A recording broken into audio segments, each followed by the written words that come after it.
Anda mencari rumah kluster 2 tingkat di kawasan Bandar Baru Kangkang Pulai. Ruby Hill, rumah eksklusif, gated dan guarded. Rumah ini berstatus bumi lot dan mempunyai 4 bilik, 3 bilik air. Dan anda nak rumah yang berdekatan dengan highway untuk ke Tuas. Rumah dekat belakang saya ni sangat sesuai untuk anda. 3 minit ke kawasan komersial seperti Speedmart, restoran dan kedai-kedai yang lain. 5 minit untuk anda sampai ke sekolah rendah dan sekolah menengah. 7 minit ke petrol station minyak yang berdekatan.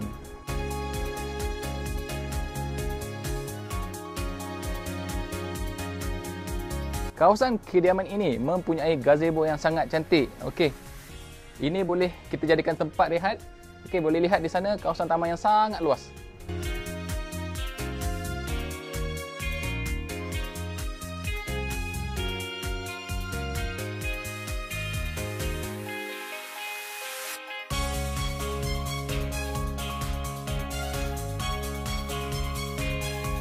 Rumah ini mempunyai parking yang luas, memuatkan kenderaan kurang-kurangnya 2 kereta dan lebih.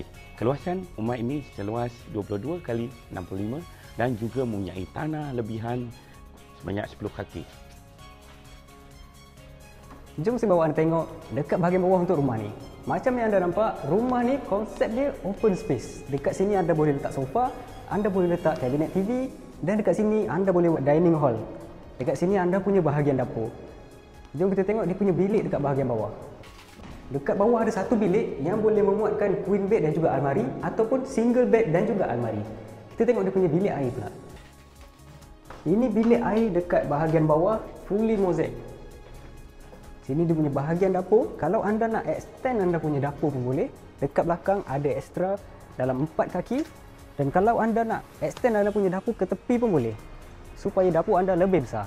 Jom kami bawa anda tengok bahagian atas pula. Ayuh, kami bawa anda masuk ke bahagian atas. Terdapat satu ruang di tengah-tengahnya untuk kita jadikan sebagai kawasan rehat di tingkat atas ataupun nak jadikan bilik study ataupun sebagainya. Okey, kita masuk ke bilik pertama, master bedroom. Okey. Ini adalah master bedroom yang dilengkapi dengan satu bilik air. Okey, bilik air dia seperti bilik air di bawah, fully mozaik sampai ke atas. Okey, di ruang ini kita boleh letakkan kabinet almari dan juga katil dan juga mungkin meja study, meja kita untuk membuat kerja. Okey, saya nak bawa anda ke bilik yang kedua pula. Di bahagian atas. Okey, ini bilik kedua di bahagian atas. Okey, ini bilik dia. Okey, bilik ini bersambungan dengan satu bilik air di dalamnya. Okey. Okey.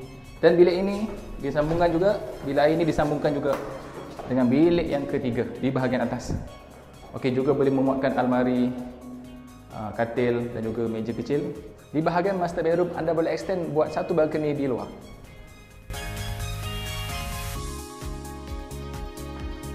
Rumah ni sesuai untuk anda yang bekerja dekat Singapura sebab hanya 8 minit sahaja untuk ke Highway Pulau Jaya dan untuk ke Tuas. Dan untuk anda yang bekerja dekat Singapura, gaji dalam 3,000 Singapura dolar ke atas boleh apply. Dan untuk anda yang bekerja di Malaysia, gaji suami campur isteri RM9,000 Malaysia ke atas boleh apply. Sekiranya anda ingin viewing rumah ini ataupun trade-in rumah anda kepada kami, bolehlah hubungi saya Muhammad Sajib, rakan saya Effendi dan juga Safwan. Hubungi nombor telefon yang tertara di atas.